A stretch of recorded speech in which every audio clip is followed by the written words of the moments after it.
अच्छा, अली बुखारी साहब, आज जज अबुल असरार ज़ुल्करनैन साहब ने अलीमा ख़ान से ये कहते हुए हमने देखा कि आप लोग यहाँ पे शंघाई ताउन की एक कॉन्फ्रेंस हो रही है, कुछ दिन अमन कर लें, ये ज़मीन है, ये पाकिस्तान की ज़मीन है, आप लोग क्या कर रहे हैं? बेसिकली आज वो एक किसी ख़ास जमात के तर्जमान बज़ाहिर लग रहे थे।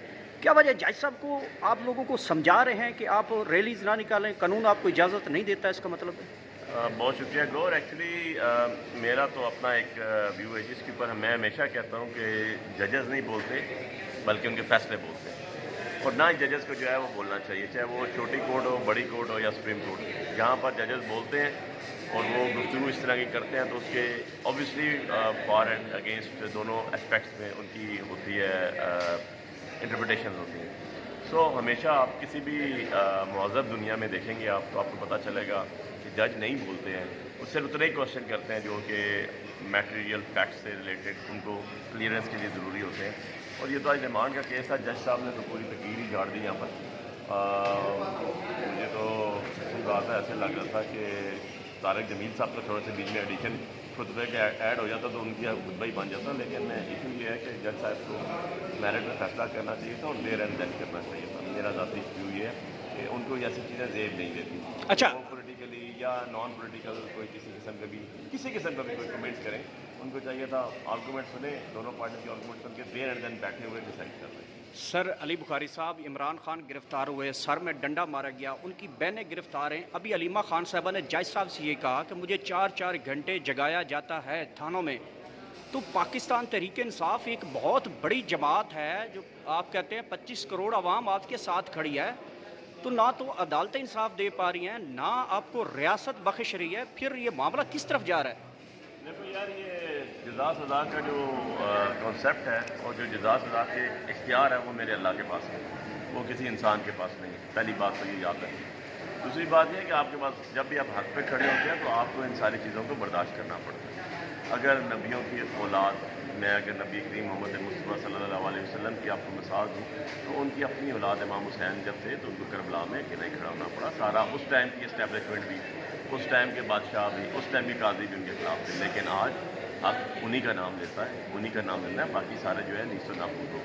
तो ये वक्ती तौर पर जुल्म जबर ये चीज़ें, इससे पहले अगर आपको दुनियावी मिसालें दूँ अभी की, वो भी रिसेंट पास्ट की, तो आप देख रहे हैं कि जनरल ज़िया-उल-हक साहब ने भी बड़ा जुल्म किया और फांसी भी लगाई थी सरकार अली भुट्टो को, कोई इसमें दूसरी राय नहीं। आज उसका नाम लेता है कोई? उसको हर बंदा इबरत का निशान ही बनाता है।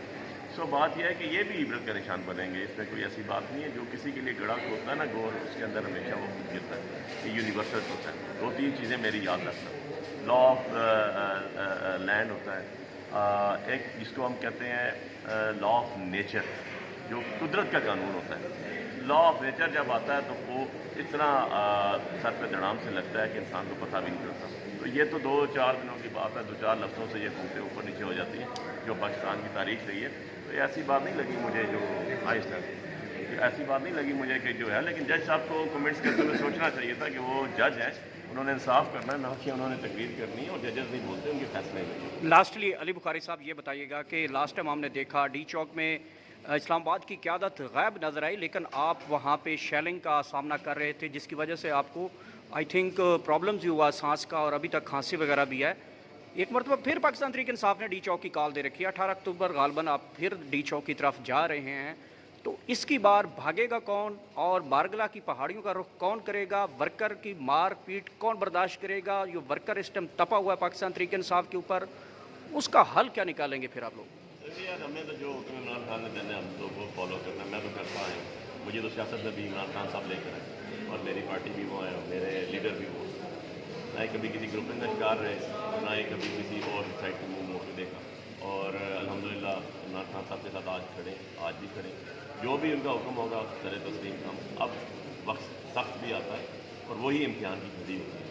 बाकी वो लीडरशिप की तो वो खुद ही बताएंगे, मैं उनका स्पोर्ट्स पर्सन तो नहीं हूँ, हम तो अपनी बात करेंगे। और आपको पता है कि इस टाइम भी इस्ताक साहब मेरे साथ हैं, तकरीबन 1200 से ज़्यादा लोग जिनके हमारे पास नाम है, जो अभी तक 1200 से ज़्यादा लोग जो अरेस्ट हुए हैं हमारे वर्कर, और कुछ ऐसे हैं जिनके अभी तक नाम क्लियर नहीं हो रहे। कई फिगर 1600 से ऊपर जा चुकी है। PTI का वर्कर नाराज़ नहीं होता, वो अपने लीडर इमरान खान के कॉज को लबैक कहता है और हमेशा آپ لوگ تو ہم نے دیکھا ہے کھڑے رہتے ہیں ہر جگہ، کیا علی امین نے بھی عمران خان کے احکامات پر عمل کیا ہے؟ علی امین نے عمران خان صاحب کے احکامات پہ عمل نہ کیا ہوتا تو آج وہ وزیر اعلیٰ نہ ہوتا. ٹھیک ہے اشتیاق چودھری صاحب، آپ نے آج دیکھے ہیں جج صاحب نے بڑے کمنٹس پاس کیے ہیں کہ آپ ذرا پرسکون رہیں، یہ دھرتی ہے، یہ ماں جیسی ہے، یہاں پہ امن ہونا چاہیے. ایک تنظیم آئی ہوئی ہے شنگھائی تعاون، تو وہ آپ اس کے لیے خاموش ہو جائیں. جج صاحب بھی آپ کو خاموش کروانا چاہتے ہیں، وجہ کیا ہے؟ دیکھیں ان کو اسی وقت جواب دے دیا تھا کہ یہ دھرتی ہے تو آپ یہاں جج بیٹھے ہوئے ہو، آج ہم وکیل ہیں اور یہاں پہ سب سے بڑی پولیٹیکل پارٹی کا لیڈر جو ہے وہ بیہائنڈ دا بار رکھا ہوا ہے اور صرف اس کو توڑنے کے لیے اس کی بہنوں کو آج جھوٹے مقدموں میں ملوث کیا ہوا ہے. تو ہم نے بڑا کیٹیگریکلی ان کو بتایا کہ جس کا مینڈیٹ ہے، جس کو عوام نے منتخب کیا ہے، اسے حق حکمرانی دیں، دیکھیں یہ ملک کیسے فلورش کرتا ہے. ان کو جواب وہیں پہ دے دیا.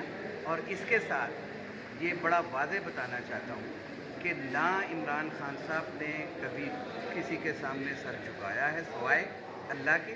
وہ جب انہوں نے اس بات پہ کہا تھا نا کہ ایاک نعبد و ایاک نستعین، یعنی تیری ہی عبادت کرتے ہیں اور تجھی سے مدد مانگتے ہیں، وہ ان دنیاوی آقاؤں کے سامنے نہ جھکنے والا ہے نہ گھٹنے ٹیکنے والا ہے. انشاءاللہ العزیز یہ جتنے ظلم بڑھائیں گے، اس ملک کا ایک ایک شخص، ایک ایک شہری، اس قوم نے شعور حاصل کیا عمران خان سے، اور وہ شعور اب بیدار ہو کے آپ کے ڈی چوک پہ بھی آیا، آپ کے مینار پاکستان پہ بھی گیا، آپ کے سنجانی میں بھی آیا، آپ کے منڈی شنکانہ میں بھی گیا، اور پورے پاکستان میں اس کا توتی بولتا ہے. آج بھی یہ جعلی حکومت کھوج کے ناخن لے اور مقتدرہ اس بات کو سمجھے کہ اس کے بغیر اس ملک میں اسٹیبلٹی نہ سیاسی طور پہ آ سکتی ہے، نہ معاشی طور پہ آ سکتی ہے، اور نہ ہی یہ ملک ترقی کی راہ پہ گامزن ہو سکتا ہے.